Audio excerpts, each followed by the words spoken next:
नमस्कार, आर्या न्यूज में आप सभी का स्वागत है। मैं हूं आपके साथ प्रियंका तिवारी। खबरों को विस्तार से जानेंगे। एमपी के सीएम शिवराज सिंह चौहान ने जनसभा को संबोधित करते हुए क्या कुछ कहा, सुनाएंगे। बातें कर रही है राहुल बाबा के राहुल बाबा। उम्र तो है उनकी 50 साल, लेकिन बुद्धि है उनकी 5 साल की। यही कर्नाटक में आके सारे मोदी। अब कोई कोर्ट में चला गया तो कोर्ट ने कहा 2 साल अंदर करो, तो 2 साल की सजा हो गई। अब अदालतों के चक्कर लगा रहे, ये पुलिस वारंटी लेकर घूम रही है, और ये वारंटी अब गारंटी देने आए। गारंटी हमें पटियाने आए, फ्री में बेरोजगारी भत्ता दे देंगे, महिलाओं को 2000 रुपया दे देंगे, फ्री में बिजली दे देंगे। ओ राहुल बाबा, मध्य प्रदेश में जो तू आया था, मध्य प्रदेश में भी वादे किए थे सबका कर्जा माफ, और ऐसे गिनके भाषण देते थे 10 दिन में सबका कर्जा माफ। 1 2 3 4 5 6 7 8 9 10 दिन में बाद जनता ढांचे में आ गई और सरकार बन गई। 10 दिन नहीं हुआ, 10 महीने निकल गए, 1.25 साल निकल गए, कांग्रेस ने कर्जा माफ नहीं किया, तो जनता ने फिर कांग्रेस को उठाकर पटक दिया और हमें मुख्यमंत्री फिर से बना दिया गया। ये उनका वादा करता है, कर्जा माफ किसी का नहीं किया। ये पूछना कभी कांग्रेस को थे।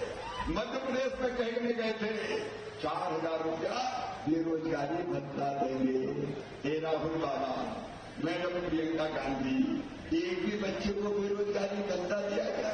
फेरा नहीं दिया मेरे बहन और भाई, न रोजगार दिया, न बेरोजगारी भत्ता दिया। मैंने तय किया मामा ने, जब हमारे जितने बच्चे जो बेरोजगार हैं उनको काम सिखाएंगे, और काम सिखाने के बदले 8000 रुपया महीना उनको दिया जाएगा, ताकि बेरोजगार नौजवानों को सहारा मिल सके। सरकार थोड़ी आएगी, और वैसे भी कांग्रेस की हालत खराब है।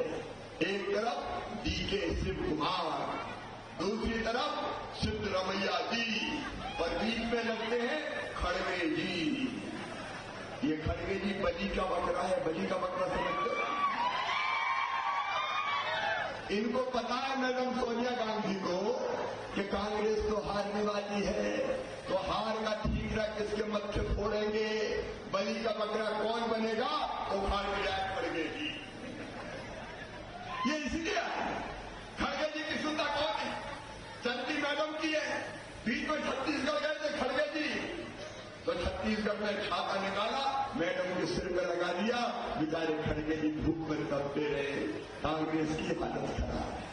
देश में भी कांग्रेस की हालत खराब है। कहां है आज कांग्रेस? देश में भी कांग्रेस की हालत खराब है। बिहार के बाहुबली सांसद आनंद मोहन को भारी विरोध के बीच जेल से रिहा कर दिया गया। उन्हें गोपालगंज के तत्कालीन डीएम जी कृष्णैया की हत्या के आरोप में उम्र कैद की सजा मिली थी। हालांकि राज्य सरकार के द्वारा कानून में संशोधन के बाद उनकी रिहाई का रास्ता साफ हो गया था। अब इसे लेकर बिहार की राजनीति काफी गर्म हो गई है। सवेरे ही आदरणीय आनंद मोहन जी जेल से रिहा हो गए। 15.5 वर्षों तक सजा काटने के बाद जेल में वो आज रिहा हुए हैं। ये खुशी की बात है। सारे नियम कानून कायदे के तहत उनको रिहा किया गया है। माननीय सर्वोच्च न्यायालय के आदेश, जिसमें खास और आम लोगों का फर्क खत्म किया गया है, उसके तहत ही ये कानून में बदलाव करके रिहाई संभव हुई है। 26 और लोग उनके साथ रिहा हुए हैं। तो ये कानूनी प्रक्रिया है। इसमें बेवजह का मीडिया ट्रायल किया जा रहा है। आनंद मोहन जी की रिहाई को लेकर विरोधी बीजेपी कंफ्यूज है और बीजेपी घटिया राजनीति कर रही है।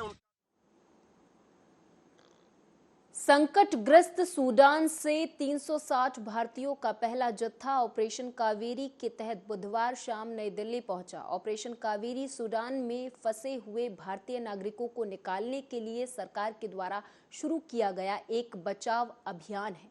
बताते चले कि सूडान में सेना और अर्धसैनिक बलों के बीच युद्ध जैसे हालात हैं। सूडान में दोनों गुटों ने सोमवार को अमेरिका और सऊदी अरब के द्वारा मध्यस्थता के बाद 72 घंटे के युद्ध विराम के लिए सहमति व्यक्त की थी, जिसके बाद से सभी देश अपने नागरिकों को सुरक्षित निकालने में लगे हैं।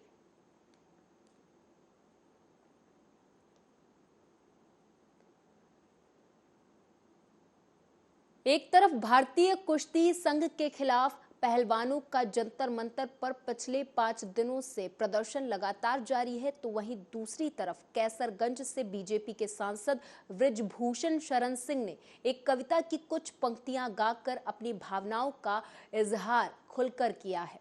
बीजेपी सांसद ने एक कविता की कुछ पंक्तियों का जिक्र उस समय किया जब दिल्ली के जंतर मंतर पर बैठे पहलवानों के द्वारा लगाए गए आरोपों ने तूल पकड़ना शुरू कर दिया है। इस मामले में आज हरियाणा और वेस्ट यूपी खाप पंचायत के नेता जंतर मंतर पर पहुंचकर और तूल दे सकते हैं। खास बात यह है कि बृजभूषण शरण सिंह ने कविता के जरिए बहुत कुछ कहने की कोशिश की है। लगता है इसके जरिए उन्होंने जंतर मंतर पर बैठे पहलवानों को विशेष संदेश देने की कोशिश की है। एक कविता मुझे इस समय याद आ रही है और कविता ये है,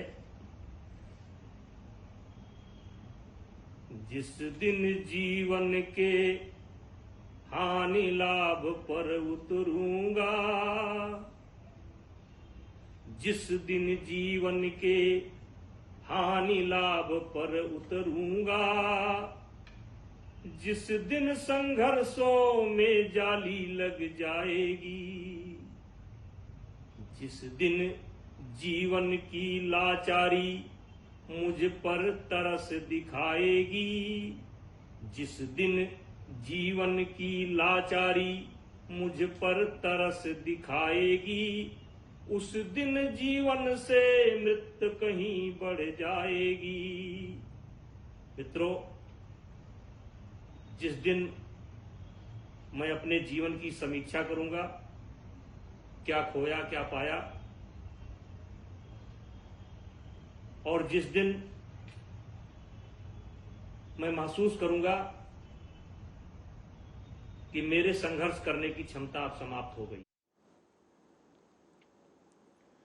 और इस बीच बड़ी खबर सामने आ रही है। दरअसल आज फिर से 9000 के पार पहुंचे हैं कोरोना के मामले। बड़ी खबर, 26 लोगों की कोरोना से मौत हो चुकी है। 60,000 के करीब पहुंच चुके हैं एक्टिव केस।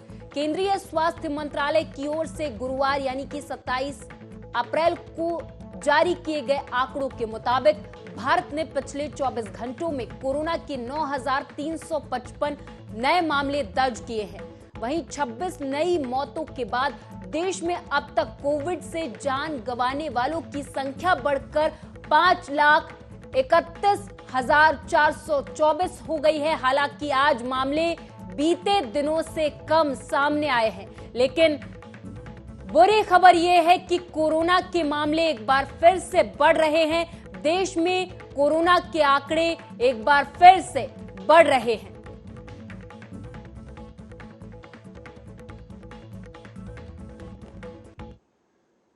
यूपी के बुलंदशहर में पहासू सीएचसी में तैनात एक एएनएम का डिलीवरी के दौरान मरीजों से रिश्वत मांगने का वीडियो सोशल मीडिया पर जमकर वायरल हो रहा है। इस वायरल वीडियो में एएनएम मरीजों से पैसे की डिमांड करती हुई दिख रही है। सूत्रों की माने तो एएनएम स्वयं का भी प्राइवेट नर्सिंग होम चलाती है, जिसका रजिस्ट्रेशन नहीं है।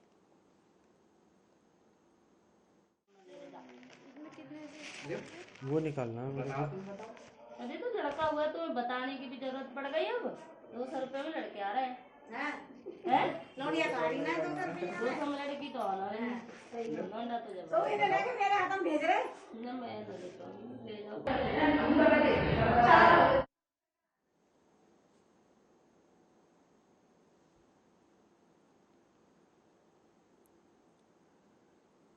आगरा से खबर है। बताते चले कि नगर निगम और जिला प्रशासन की लापरवाही आम जनमानस पर भारी पड़ रही। दरअसल जिला अस्पताल में डॉग बाइट और मंकी बाइट के ऐतिहासिक आंकड़े दर्ज किए गए हैं। बताते चले कि एक दिन में करीब 700 मरीज ARB लगवाने जिला अस्पताल पहुंचे। इस दौरान जिला अस्पताल की CMS डॉक्टर अनीता शर्मा ने सीधे तौर पर जिला कलेक्टर को जिम्मेदार ठहराया और लापरवाही के आरोप भी लगाए हैं। ये जो आप 700 करीब का फिगर बता रहे हैं, ये हमारे यहाँ हाईएस्ट एवर फिगर है। मतलब एक दिन में सबसे ज़्यादा वैक्सीन की संख्या लगाई गई, तो ये गंभीर बात है। इसमें कोई काफ़ी गंभीर विषय है। इसमें 97% करीब कुत्ते काटने से होते हैं और 3 से 4% करीब मंकी बाइट के होते हैं। तो ये गंभीर मामला है और प्रशासन को, नगर निगम को इस ओर ध्यान देना चाहिए। इसके लिए जिम्मेदार किसको मानती हैं आप? जिम्मेदार देखिए, ये तो कलेक्टिव रिस्पॉन्सिबिलिटी है। हम लोग भी जिम्मेदार हैं और प्रशासन और नगर निगम भी जिम्मेदार है। और चूँकि गर्मी ज़्यादा पड़ रही है, इसलिए कुत्ते भी हिंसक हो जाते हैं और वो इस तरह की वारदात बढ़ जाती है डॉग बाइट की। राजस्थान के मुख्यमंत्री अशोक गहलोत ने बुधवार यानी कि 26 अप्रैल को एक बार फिर से बीजेपी और आरएसएस पर जमकर हमला बोला है। अशोक गहलोत ने कहा कि बीजेपी के लोगों की प्रगतिशील सोच नहीं है, वे हमेशा दकियानूसी सोच रखते हैं। आरएसएस और बीजेपी की मंशा बेहद खतरनाक है। देश समय पर नहीं समझा तो आने वाली पीढ़ियां भुगतेंगी। लोग तो काम है, हम दुनिया की ताकत बनते जा रहे हैं। तो मोदी जी कहते हैं कि 70 साल में क्या हुआ। अरे मोदी जी, अगर आप प्रधानमंत्री बन पाए हो, इसलिए बन पाए हो कि आप लोकतंत्र जिंदा रखा है, जान दे करके देश को एक रखा, अखंड रखा, इसलिए आप प्रधानमंत्री बन पाए हो। ये मत भूलो। कांग्रेस मुक्त भारत की बात करते हैं, इसके मायने क्या हुआ? एक पार्टी शासन बहुत खतरनाक मंशा है आरएसएस की भी, बीजेपी की। अगर देश नहीं समझा टाइम पे, आने वाली पीढ़ियां भुगतेगी। रशिया की तरह, चाइना की तरह चुनाव तो होंगे, नकली चुनाव होंगे। एक पार्टी होगी वहां पर, एक पार्टी होगी, आपस में चुनाव लड़के नाटक करेगी और सत्ता में बार बार आएंगे। आज जो हम गरीब से गरीब, दलित के घर भी जाते हैं, किसान के घर पे जाते हैं, बूढ़े लोगों के हाथ लगाते पैरों के, एमएलए बनने के लिए, एमपी बनने के लिए, सरपंच बनने के लिए, सब बातें खत्म हो जाएगी। समाजवादी पार्टी के अध्यक्ष अखिलेश यादव ने मंगलवार को मेयर चुनाव के लिए अपील जारी की है। अखिलेश ने बीजेपी पर हमला बोलते हुए कहा कि शहरों की समस्याओं के लिए बीजेपी सरकार जिम्मेदार है। ज्यादातर निगमों में लंबे समय से बीजेपी काबिज है। शहर स्मार्ट बने नहीं, लेकिन जमकर भ्रष्टाचार हुआ है। आप भी सुने। ये चुनाव शहरों का है और बीजेपी के लोगों को ये बताना पड़ेगा कि लगातार उनके मेयर रहे, लगातार उनकी सरकार है, दिल्ली की सरकार उनकी है। आखिरकार ये शहर बर्बाद क्यों हो रहे हैं? जो शहरों को सुविधाएं मिलनी चाहिए थी, वो सुविधाएं नहीं दे पा रहे। आज सीवर को लेकर के, गंदगी को लेकर के, कूड़ों को लेकर के पूरे के पूरे शहर भरे पड़े हैं। अगर गाजियाबाद को ही हम देखें तो पिछले कई वर्षों से यहाँ की जनता ने बीजेपी में भरोसा किया और उम्मीद की कि शहर रहने लायक बनाएंगे। लेकिन इतना बड़ा संस्थान, ये जगह है जहाँ आर्थिक रूप से भी बड़ा कारोबार है, बड़ी बड़ी संस्था इंस्टीट्यूशंस हैं यहाँ पर, उसके बावजूद भी गाजियाबाद वैसे का वैसा दिखाई दे रहा है। जो विकास, जो अर्बनाइजेशन जिस रूप में होनी चाहिए थी, वो नहीं हुई। आज भी नदियां खराब हैं क्योंकि आपने सीवेज ट्रीटमेंट प्लांट नहीं लगाया। सीवेज ट्रीटमेंट प्लांट नहीं लगेगा तो आपकी नदियां कैसे साफ होंगी? आपने कहा कि सॉलिड वेस्ट मैनेजमेंट कर देंगे, क्या किया सॉलिड वेस्ट मैनेजमेंट के लिए? पब्लिक ट्रांसपोर्ट के लिए आपने क्या किया? आपने शिक्षा के लिए क्या किया? आपने तो दावा ये किया था कि स्कूल में सस्ती पढ़ाई होगी, लेकिन आज देखिए स्कूलों में पढ़ाई कैसी है। स्वास्थ्य सेवाएं बेहतर होंगी, स्वास्थ्य सेवाएं जो बेहतर होनी थी वो बेहतर नहीं हुई हैं। फिर जो इंफ्रास्ट्रक्चर शहर का था, जो सुविधाएं शहर में मिलनी चाहिए थी, वो ये सरकार नहीं दे पाई है।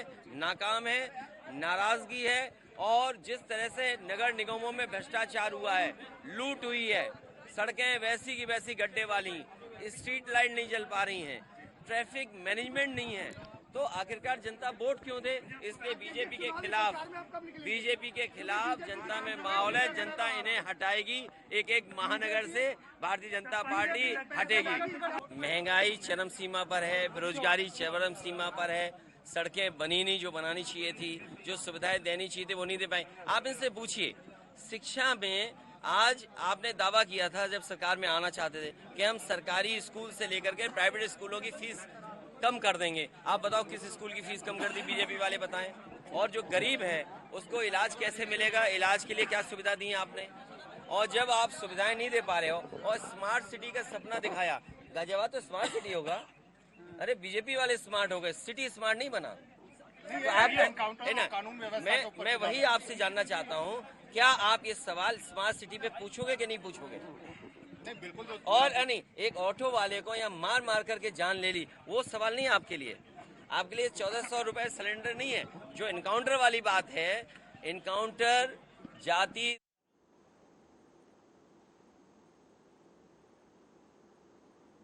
कर्नाटक में हुए हाल ही में केंद्रीय गृह मंत्री अमित शाह की जनसभा में उनके दिए गए बयान को लेकर कांग्रेस पार्टी हमलावर हो गई है। जहां एक तरफ इसे कांग्रेस अपमान बता रही, वहीं अब कांग्रेस इसे मुद्दा बनाकर बीजेपी को घेरने की फिराक में है। बताते चले कि सुप्रिया का कहना है कि गृह मंत्री अमित शाह कहते हैं कि चुनाव का कोई मतलब नहीं है, कर्नाटक मोदी जी के हाथों में सौंप दो।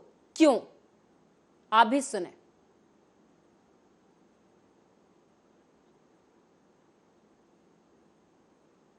कर्नाटक की एक संस्कृति है, परंपराएं हैं। गृह मंत्री अमित शाह जी ने कल कहा कि कर्नाटक के चुनाव का कोई मतलब नहीं है, कर्नाटक को मोदी जी के हाथों में सौंप दो। कर्नाटक कोई खिलौना है या कर्नाटक एक जीता जागता राज्य है जहां पर लोगों को हक है ये चुनने का कि उनकी सरकार कैसी होनी चाहिए, कैसे लोगों को वो सत्ता में देखना चाहते हैं। उसके बाद वो 2 हाथ और आगे निकल गए। उन्होंने कहा कर्नाटक में अगर भाजपा हार गई तो दंगे होंगे।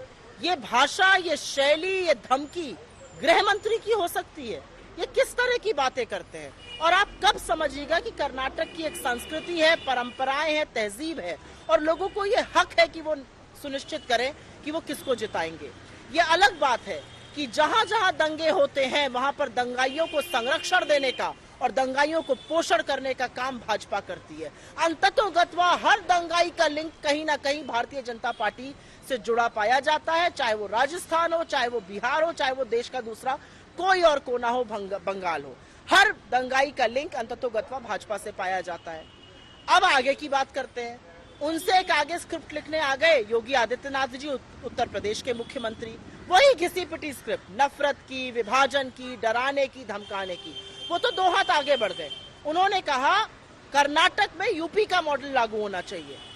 कर्नाटक एक जीता जागता राज्य है, ये गुरु बासवन्ना की भूमि है जहां पर प्रेम, सौहार्द, शांति की शिक्षा से लोग जीते हैं और ऐसे ही अपना जीवन यापन करते हैं। और कौन से यूपी के मॉडल की आप बात कर रहे हैं? वही यूपी का मॉडल जहां पर 2:30 बजे रात को एक लड़की को आप लोग जला देते हैं बिना उसके माँ बाप के मिट्टी का तेल फूंक कर, या वो यूपी का मॉडल जहां पर लखीमपुर में एक औरत का चीरहरण होता है, या वो यूपी का मॉडल जहां पर शाहजहांपुर में यौन शोषण होता है, या उन्नाव में आपका एमएलए दोषी पाया जाता है हत्या और रेप का। किस यूपी के मॉडल की आप बात कर रहे हैं? जहां पर थाने में घुसकर गुंडागर्दी होती है, सरेआम गोलियां चलती हैं, गाड़ियां पलट जाती हैं, निरंकुश। यूपी के सीएम योगी आदित्यनाथ ने कर्नाटक के मांड्या जाकर वहां बीजेपी के लिए प्रचार किया। इस दौरान उन्होंने कांग्रेस पर तीखा हमला बोलते हुए कहा कि एक और डबल इंजन की सरकार पीएफआई को बैन करती है और दूसरी तरफ कांग्रेस तुष्टीकरण का काम करती है, उन्हें धर्म के आधार पर आरक्षण देने का काम करती है। पीएफआई में बैन करती है, पीएफआई को बैन करती है, और दूसरी तरफ कांग्रेस जो पीएफआई को तुष्टीकरण करने का कार्य करती है, उन्हें धर्म के आधार पर रिजर्वेशन देने का कार्य करती है।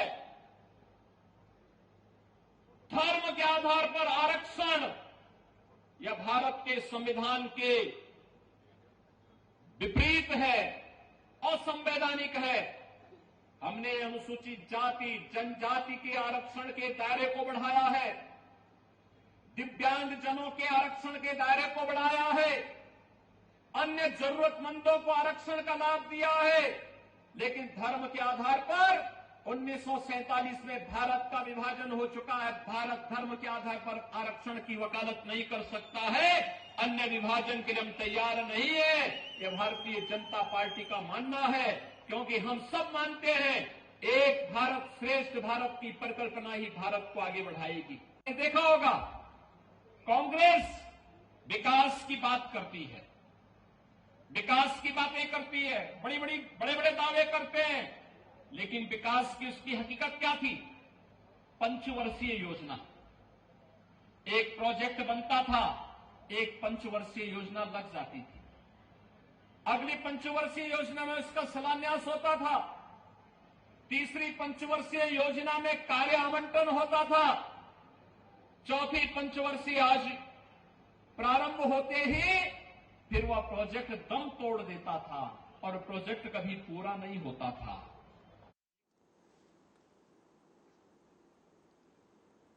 और इसी के साथ इस बुलेटिन में मेरे साथ बस इतना ही। आप देखते रहें आर्यन।